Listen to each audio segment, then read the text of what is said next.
At Elizabeth, in South Australia, there is a business park called Lionsgate, and inside one of the buildings, in the dark, a company grows mushrooms, shiitake enoki, lion's mane. That building was the paint shop. On the 20th of October 2017, the last car ever built in Australia came off the line about 100 metres from where the mushrooms are now.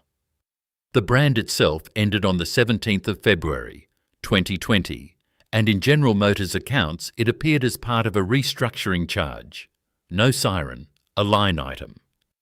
And here is the correction this film owes you before we go any further. The Holdens sold the company in February 1931 for £1,116,000 and took no ordinary shares, no vote, no control, ever again. They built it, then signed away the power to ever save it. Before we go any further, if you want to keep these stories alive, I've created a book with the complete Australian lost factories. The workers, the gates, the Australian made, all gone. The link is on the first line of the description. Back to the story. Chapter 1. The Saddler. James Alexander Holden was born in Walsall in Staffordshire around 1835. The date is not certain, and that is where this starts. The Australian Dictionary of Biography says 1835. One religious biography says 1834. This film is going to be straight with you about that sort of thing all the way through, because the alternative is getting corrected in the comments by somebody who has read more than you have. Walsall matters, and it is worth a sentence. It was a leather town. It made saddles and harness and bridles for the British Empire, and it had done for centuries, and James Alexander Holden's father was a saddler in it. He was not going to inherit it. He fell out with his stepmother, and in 1854 he left the family leather business, spent some time in the United States, and then came to South Australia, drawn by the goldfields like a great many young men who never saw a nugget. In 1856 he founded J.A. Holden and Company, merchants and wholesale saddlers, at the corner of King William Street and Rundle Street in Adelaide. That is the date the company used for 164 years. The State Library of South Australia notes the business was not actually advertised until 1859. Both facts are in the record, and you can hold both. Understand what a saddlery actually was in colonial Adelaide, because the word makes it sound smaller than it was. Before the internal combustion engine, everything moved on a horse or behind one. Every cart, every coach, every plough team, every mounted policeman and every soldier needed leather, and leather needed to be cut, stitched, stuffed and fitted. A wholesale saddler in a colony of that period was not making a luxury good. He was supplying the equivalent of the entire transport industry. Here is the man himself, because he is not who you would expect at the start of a car company. He was a staunch Baptist, a founding member of the Flinders Street Baptist Church in 1861 and of the Norwood Baptist Church in 1867. Deacon, treasurer, secretary, Sunday school superintendent. He helped found the South Australian Chamber of Manufacturers, and it ended badly. In September 1885, he sold his share of the retail business to his son. In 1886, he was declared insolvent, with debts of £31,195.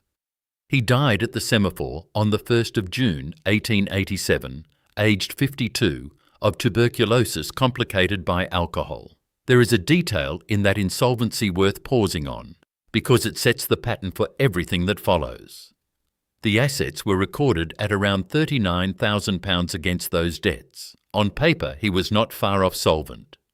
What he had run out of was time and credit, which is exactly what would run out for his grandson 45 years later in a much larger way, for much the same reason. The man who founded the most famous name in Australian industry died broke, and his son had already bought it out from under him. Chapter 2. The Method. Henry James Holden was born at Kensington in Adelaide on the 18th of July 1859, the eldest of 9 children. He was educated locally, then at the Harndorf Academy, and sent to England at 19 to build up the family's trade connections. He became a partner in 1883, and in 1885, with a carriage builder named Henry Adolph Frost, he bought the business out of his father's hands. It became Holden and Frost. Now here is what he did next, and it is not what you would expect from a man selling saddles. From 1899, during the South African War, Henry Holden went after the government saddlery contracts and beat the interstate competition to them. Big contracts, army scale, and the Australian Dictionary of Biography describes exactly what he did to fill them. Mechanically ingenious, it says, he set up rows of machinery in a rented shed, personally trained the workforce, and developed large-scale, low-cost production methods. Put that in plain terms. That is mass production. In Adelaide. In leather. On army contracts. Half a generation before Henry Ford's moving assembly line. The Holden family were not saddlers who stumbled into cars. They were manufacturers who happened to be working in leather, and the leather was incidental. He was also, by the dictionary's account, an unusually decent employer for the period. It describes a close patriarchal relationship with his workforce, and he ran a consultative council in the factory at a time when most manufacturers ran nothing of the kind. Then came the thing that should have finished them. Frost died in 1909, and Henry bought his interest, and the motor car arrived in Australia, which is the single worst event that can happen to a saddlery. The horse trade was going to end, and everybody in it could see it coming. So they went into the thing that was killing them. Motor body trimming first, hoods, upholstery, hardware, the leather and canvas parts of a car, which is exactly what a saddlery already knows how to make. Then painted bodies. Then, in 1913, complete motorcycle sidecar bodies. And in 1914, their first complete car body. Henry Holden was president of the Baptist Union of South Australia for 21 years and mayor of Kensington and Norwood for 8. He was a diabetic. He died at Norwood on the 6th of March, 1926. And the dictionary records one more thing about him, which becomes important. Increasing tension, it says, marked his dealings with his innovative son. The tension is not hard to understand. Henry Holden had built a business by controlling every part of it. He trained the workers himself. He set the machines up himself. He knew the leather. His son wanted to do something a good deal more dangerous, which was to borrow heavily against a market that did not exist yet. Because in 1917, the son had already done something the father would never have risked. Chapter 3. The Embargo. Edward Wee-Wall Holden was born at College Town, Adelaide, on the 14th of August, 1885, Prince Alfred College, then the University of Adelaide, where he took a Bachelor of Science in 1905. He was not a saddler, and he was not really a leather man at all. He was a scientist, and he came into a leather business run by his father and his father's partner at exactly the moment the leather business was becoming obsolete. Then a war handed him the opportunity of the century. In 1917, under the War Precautions Act, the Commonwealth restricted the importation of completed car bodies into Australia. The reason was shipping space. A complete car body is mostly air, and the Empire needed the tonnage for other things. The effect was immediate and enormous. Overnight, every imported chassis landing in this country needed a body built for it here. Edward Holden had built 2 car bodies the previous year. He now went into partnership with the Dodge distributor S.A. Cheney to build a standardised body that would fit imported chassis.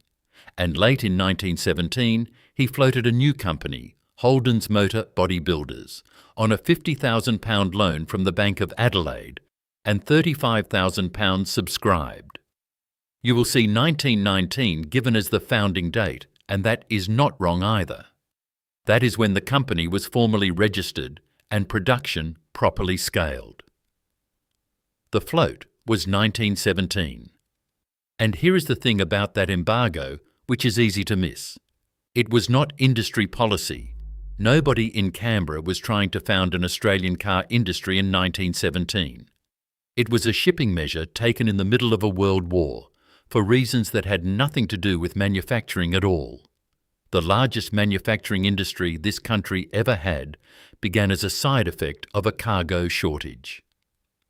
After the war, he pressed the government for protection and got it, in the form of a 100% tariff on imported bodies. And then the numbers do something extraordinary, and they are worth hearing in sequence rather than as a summary. 6,661 bodies in 1922, 22,060 in 1924, 36,171 in 1926, 46,981 in 1927. By 1923, Holdens was building more than half of every car body made in Australia. By 1929, it employed 3,400 people, and it was the largest bodybuilding operation in the British Empire. An Adelaide leather shop had become an industrial power in about 10 years. And consider what that meant on the ground at Woodville. 3,400 people is not a workshop. It is a small town. Toolmakers, trimmers, panel beaters, painters, press operators, draftsmen, engineers. A whole industrial workforce with skills that did not exist in South Australia 20 years earlier, built up inside one company, inside one generation. And in 1924, at the very height of it, Edward Holden made the decision that would eventually cost his family the company. Chapter 4. The Bargain. In 1924, the new plant at Woodville opened. It was the largest car body plant outside North America, and Holden's motor body builders became the exclusive body supplier to General Motors in Australia on a cost-plus basis. Understand first why that was brilliant. Because it was, and because it is the reason he did it. It guaranteed volume. Guaranteed volume justified the plant, and the plant was the only way to build at a scale that made an Australian-built body competitive with one shipped out from Detroit or Coventry. Through the 1920s, General Motors took roughly 60% of everything Holdens made. It let a family firm in Adelaide operate at a level no Australian manufacturer had ever attempted. Now understand the trap, which is the same sentence. One customer, the dictionary of biography, puts the consequence in a single line, and it is worth hearing exactly as written. This symbiosis, it says, led eventually to control of the firm by General Motors. There is also a second effect of that deal, and it is the one that shaped the country. General Motors did not just buy bodies from Holdens. It set up General Motors Australia in 1926 with assembly plants in 5 states and shipped chassis in to be married to Adelaide-built bodies. So the Woodville plant was not simply a supplier to an American company. It was the entire manufacturing half of a national operation, and it was family-owned. Around 1927, at the absolute peak of the family's independence, the company commissioned a badge. The sculptor was George Rayner Hoff, an Englishman who had come to Australia after the First World War, and who would go on to make the Anzac Memorial in Hyde Park in Sydney, one of the finest pieces of public sculpture in the country. He gave them a lion with its paw on a stone. The idea comes from a fable, that a man once watched a lion roll a stone, and from that invented the wheel. The badge went on to cars from 1928. Hold that image, because it is the spine of this film. That lion was drawn by an Australian sculptor for an Australian family firm at the moment of its greatest independence, 3 years before the family lost it. The lion is older than the loss of the company it was drawn for, and it is worth being fair to Edward Holden here, because hindsight makes this look obvious, and it was not. Every large manufacturer in the world was consolidating. The alternative to a guaranteed customer was a body plant running at half capacity. which is another way of saying a body plant going broke. He took the deal that any competent manufacturer would have taken in 1924. And in August 1929, General Motors revised its orders downwards, and Ford suspended its orders entirely. Chapter 5. 1630. The Depression did not arrive gradually at Woodville. It arrived like a wall. 46,981 bodies in 1927, 33,785 in 1928, just over 9,000 in 1930. And in 1931, 1,630. In October 1929, the plant closed its doors temporarily, and 3,400 people found out what that meant. Australian unemployment would reach around 32% nationally by 1932, and in South Australia it was worse than that. Here is what Edward Holden tried before he sold, because this is the detail that makes him human rather than a name on a company. They made golf club heads, filing cabinets, fruit packing cases, steel furniture, anything at all that could be run through machinery built for pressing car bodies, to keep something moving through the plant and keep somebody employed at the end of it. A merger with 3 other Australian bodybuilders was considered and rejected. Then, in January 1930, Edward Holden boarded a ship for the United States to discuss amalgamation with the only customer he had left. It is roughly a month at sea each way to negotiate from the weaker side of the table, with a plant standing idle behind you. In February 1931, after first withdrawing an all-cash offer, General Motors made its final one, £1,116,000, 550,000 of that in cash and the remainder in non-convertible cumulative preference shares in a proposed new company. And then the sentence this entire film turns on, again from the Dictionary of Biography. No ordinary shares were to be held by the former Holdens shareholders. Let me explain that once, properly, because almost nobody who tells this story explains it, and it is the whole thing. Preference shares pay you a dividend. They pay first, before the ordinary shareholders, at a fixed rate, and cumulative means that if the company misses a payment in a bad year, it still owes you the money later. They are, in other words, a safe income. Non-convertible means you can never turn them into anything else. Ordinary shares carry a vote. Ordinary shares are how you elect the board, and the board is how you decide what a company does and where and whether it keeps going. The family took the money and gave up the vote. And because the shares were non-convertible, they could never buy their way back in. The balance sheet said the company was worth £1,410,666. General Motors paid roughly £294,000 less than that, and about £500,000 more than the collapsed market value of the shares. The dictionary records that the offer was accepted after disorderly debate among shareholders. It is worth stating the other reading of this too, because it is legitimate and a lot of people hold it. General Motors' money kept the plant standing and kept people in work at a moment when businesses across Australia were simply disappearing. Nobody else was going to buy Holdens in February 1931. Whether that makes it a rescue or a capture depends largely on whether you are counting jobs or counting votes.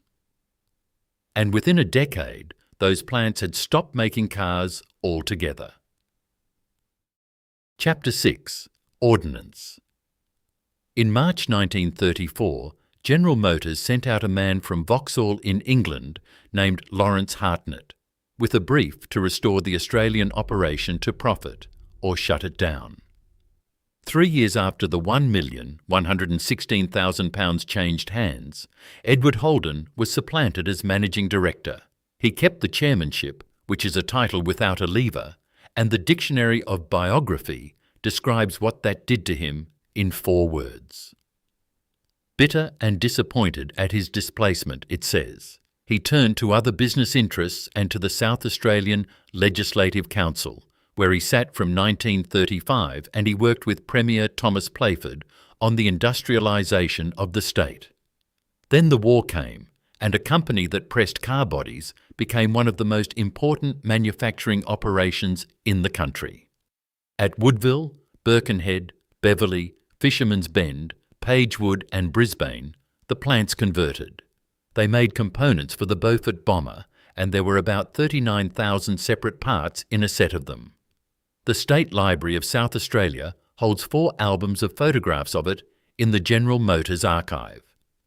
They made parts for the Beaufighter, the Mosquito, the Boomerang, the Wacket Trainer and the wing of the Lincoln. They built Gypsy Major and Allison aero engines. They built 2-pounder and 6-pounder anti-tank guns and anti-aircraft guns.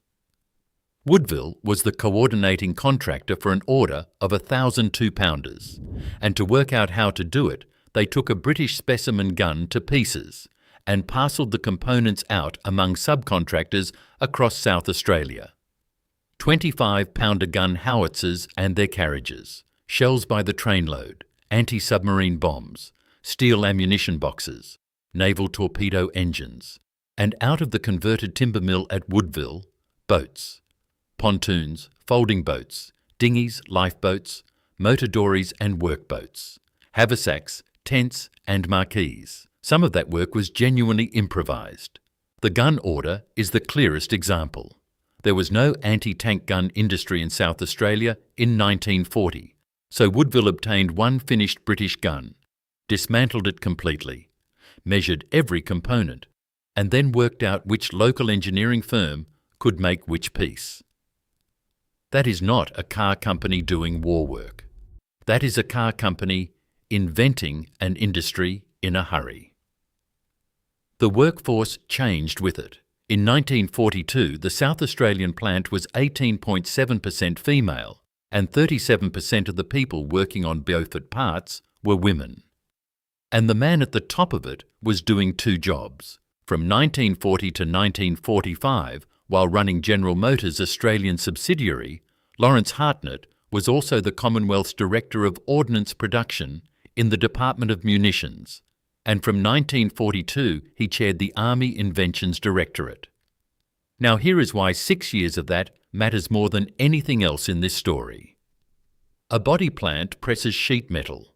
Building a whole car requires something else entirely: precision machining, engine work, gear cutting, tooling, metallurgy, and several thousand people who have done it before. Shells and torpedo engines and aero engines are precision work. The war put that capability into these plants and into these workers, and it did it at government expense. One caution about the war record, because it gets exaggerated. The Department of Aircraft Production assembled around 700 complete Beaufort bombers at Fisherman's Bend. General Motors Holdens did not build the aeroplanes. It built components and component sets for them, along with about 600 other subcontractors. That is a smaller claim, and it is the true one, which is exactly the argument Hartnett took to Detroit in September 1944. Chapter 7. Neither man was there. Chifley's government wanted an Australian car and said so. In September 1944, Lawrence Hartnett and Jack Horn presented a proposal to General Motors' post-war planning committee in New York. By Hartnett's own account, given in his memoir 20 years later, the pitch was derailed by the objections of Alfred Sloan, the chairman of General Motors, to what Sloan called Australia's goddamn socialist setup, on the grounds that the railways and the telephones were owned by the government. That is Hartnett's telling of it, and it should be taken as such. General Motors eventually agreed on one condition: no American capital would be risked. So the money came from here. The Commonwealth Bank and the Bank of Adelaide financed the car, and the Commonwealth Bank's share of it was an overdraft, not a gift. It was repayable, and it was repaid. Australian money for an American company to build an Australian car. There were also 3 prototypes built in Detroit's experimental workshop and shipped out here in secret in 1946, and 2 more built locally, and a long argument about how much of the car would be Australian at all. The final answer was, the design was adapted from an unbuilt American proposal, and it was engineered here, tooled here, and made here. And then both of the men who had made it possible left. Hartnett fought Detroit over whether the car should be designed in Australia or adapted from an American design, and in December 1946 he left General Motors Holdens. Sir Edward Wewall Holden, knighted in 1945, though some sources say 1946, and this film is not going to pretend that is settled, resigned as chairman in January 1947 in poor health. He died at North Adelaide on the 17th of June 1947 of cerebrovascular disease. He was 61. On the 29th of November 1948, at Fisherman's Bend in Melbourne, in front of about 1,200 official guests, Prime Minister Ben Chifley pulled the cover off the 48-215. Reports of what he said differ. She's a beauty, or it's a beauty. Take your pick carefully, because both are in print and neither can be settled now. And while we are here, it was never called the FX. That nickname appeared around 1953 to distinguish the earlier suspension from the updated one. No factory document calls that car an FX. Now, the 2 facts that this film exists to put next to each other, neither man who made that car possible was in the room. Hartnett had been gone for 2 years. Sir Edward Holden had been dead for 17 months, and the car was called a Holden. The Holden family held no ordinary shares in the company that built it, and had held none for 17 years. The name became national at the exact moment it stopped being theirs. There is a small object that makes the point better than any of this. The prototype they had been testing since 1946 had to be registered to be driven on public roads, and the registration papers needed a make. There was no such thing as a Holden yet, so it was registered in February 1947 as a Chevrolet, and for the next 30 years it would be the most Australian object in the country. Chapter 8. Football, Meat Pies. The 48-215 cost £733, including tax. Some sources give $675 before tax. Either way, it was roughly 2 years of average earnings, or as the ABC has framed it, 94 weeks of wages for the average worker. 18,000 people had already paid deposits on one before anybody outside the company had so much as driven it. Then it becomes a landslide, the FJ in 1953, and Holden takes the market outright. The 1 millionth Holden on the 25th of October 1962 at Dandenong, a Eurohour Gold EJ Premier. The HK in 1968, and with it, the first Monaro. The HQ from 1971. 485,650 built in 3 years, and it remains the highest-selling Holden ever made. The Commodore from October 1978, which would be the best-selling vehicle in Australia for 15 consecutive years. And in 1976, the Jingle. Football, meat pies, kangaroos, and Holden cars, which was adapted, and this is worth saying out loud, from an American advertisement for Chevrolet. That 15-year run of the Commodore is worth sitting with because it is the part people remember and the part that makes the ending feel impossible. Its best year on sale was 1998, when 94,642 of them were registered in 12 months. That single model was about 63% of everything Holden sold that year. In March 1969, the company built its first concept car at Fisherman's Bend, the Hurricane. A mid-engine two-seater with a hand-built fiberglass body, no doors but a hydraulic canopy, digital instruments, a rear vision camera and an automatic route finder powered by the first Australian-designed Holden 5.8. Men in the pattern shop built that body by hand. It was lost for years, found in a training centre in 1988 and restored.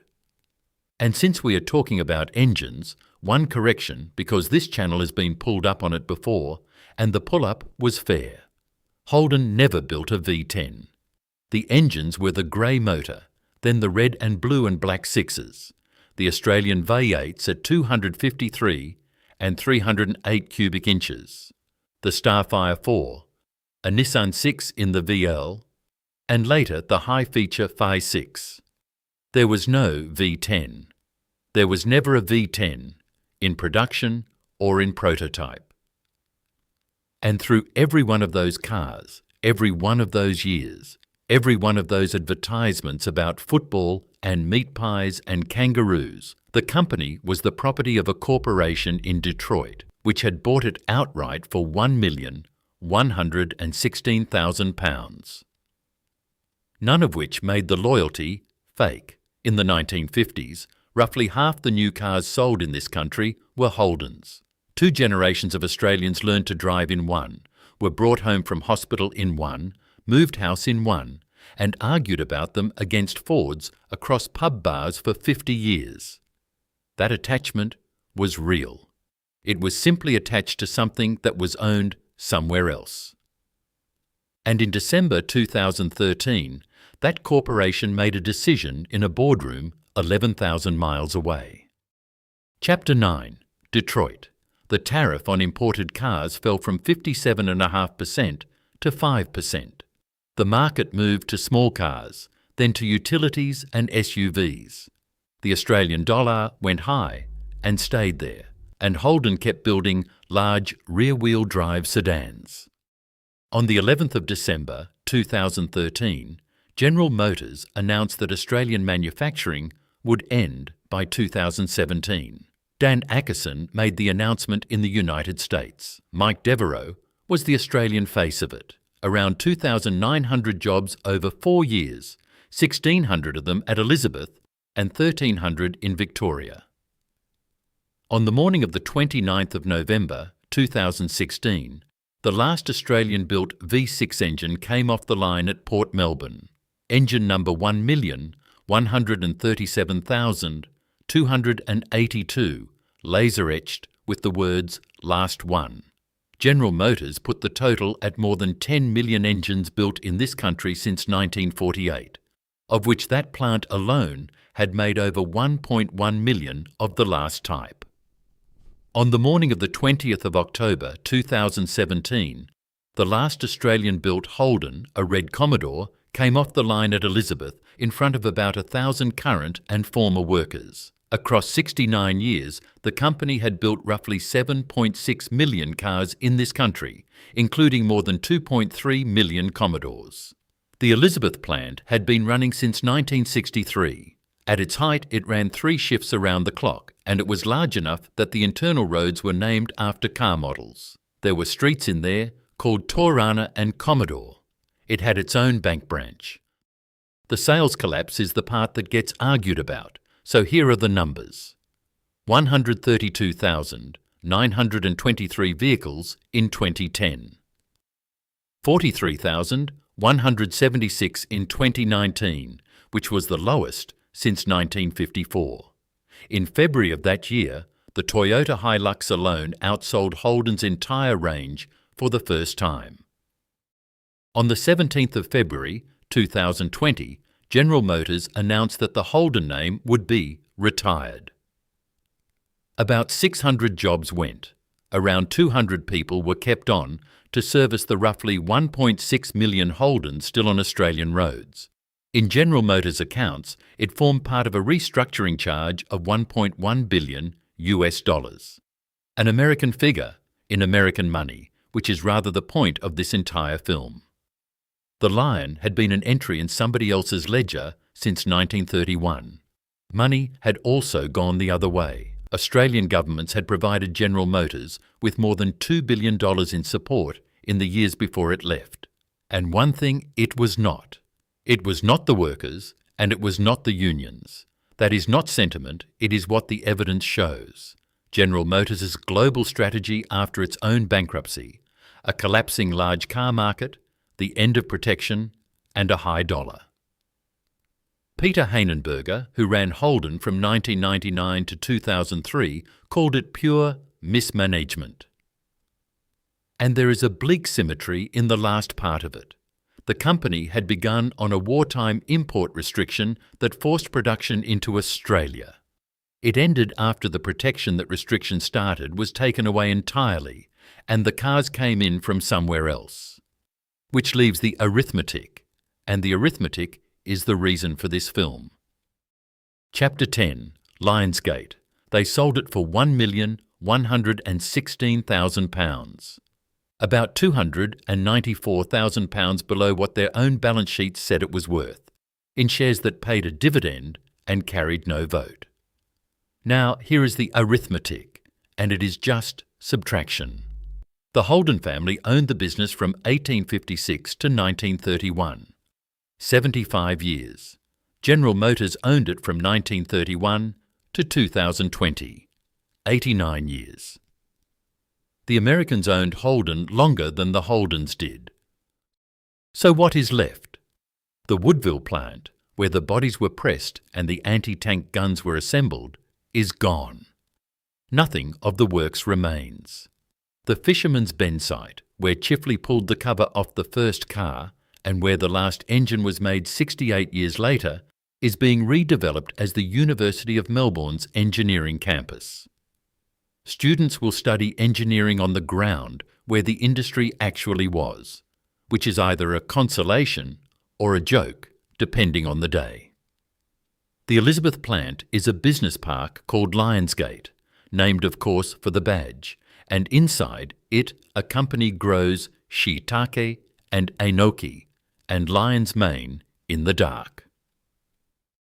The 1946 prototype is in the National Museum of Australia, still registered, on paper, as a Chevrolet. Rainer Hoff's original plaster lion, the maquette he made before the badge existed, is in the Powerhouse Museum in Sydney. The Hurricane, the one they built by hand in 1969, still runs. It was rediscovered in 1988 by a man named Corey Egan, sitting in a Holden training centre and restored over 5 years. There are still about 1.6 million of them on Australian roads, and General Motors undertook to supply parts and servicing for them for at least 10 years from 2020. So the cars outlast the company by contract. There is one more survivor worth naming, and it is not an object, the people. Around 2,900 of them lost their jobs between 2013 and 2017 at Elizabeth and in Victoria, and tens of thousands more had come through those plants across 70 years. Toolmakers, pattern makers, trimmers, press hands, apprentices who did their entire trade inside one building. Most of that skill left the country with the industry. Some of it did not, and is still working today in engineering and fabrication firms across Adelaide and Melbourne. Here is the whole thing, flat. A saddler's son from Walsall built it and died insolvent at 52. His son turned it into a factory on army contracts and moved into cars because cars were killing the saddle trade. His grandson caught a wartime embargo at exactly the right moment, built the largest body plant in the British Empire, tied it to a single customer, and lost it in a depression that took his output from 46,000 to 1,630 in 4 years. The plants then spent 6 years making bombers, anti-tank guns and torpedoes, and the car that made the name mean Australia was launched by an American company 17 months after the last Holden who mattered had died, with no member of the family holding a single vote in it. They did not destroy it. They built it, and then in one afternoon, in February 1931, they signed away the power to ever save it.